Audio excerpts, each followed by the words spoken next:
বিগত কয়েকদিন ধরে আরজিকর কাণ্ড নিয়ে গোটা পশ্চিমবঙ্গ উত্তাল হয়ে আছে। আমাদের ঘরের মেয়ের সাথে যে অমানসিক অত্যাচার হয়েছে তার প্রতিবাদ বাংলার প্রতিটি ঘর থেকে হচ্ছে, বাংলার প্রতিটি স্তরে হচ্ছে, মানুষ প্রত্যেকটি স্তরে এর প্রতিবাদ। এই প্রতিবাদের অঙ্গ হিসেবে গতকাল আমাদের মায়েরা রাস্তায় নেমেছিলেন, শঙ্খ বাজিয়েছেন, তারা ন্যায়ের দাবিতে রাস্তায় নেমেছেন।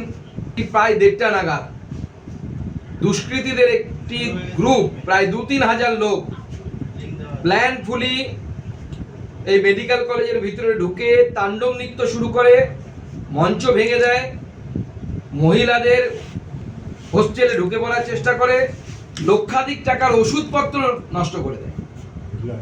এই প্রত্যেকটি ঘটনা প্রমাণ করছে যে পশ্চিমবঙ্গের মুখ্যমন্ত্রী ল অ্যান্ড অর্ডার সামলাতে সম্পূর্ণরূপে ব্যর্থ হয়েছে। মাননীয় মুখ্যমন্ত্রীর পদত্যাগের দাবিতে ভারতীয় জনতা পার্টি আগামীকাল থেকে বেশ কয়েকটি আন্দোলন শুরু করছে।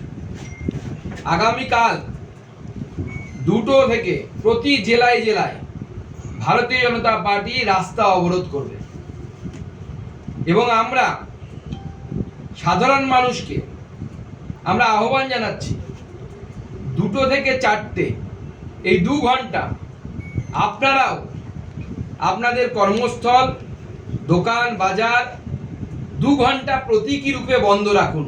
তাতেও যদি মুখ্যমন্ত্রী না টলেন বা ওনার যদি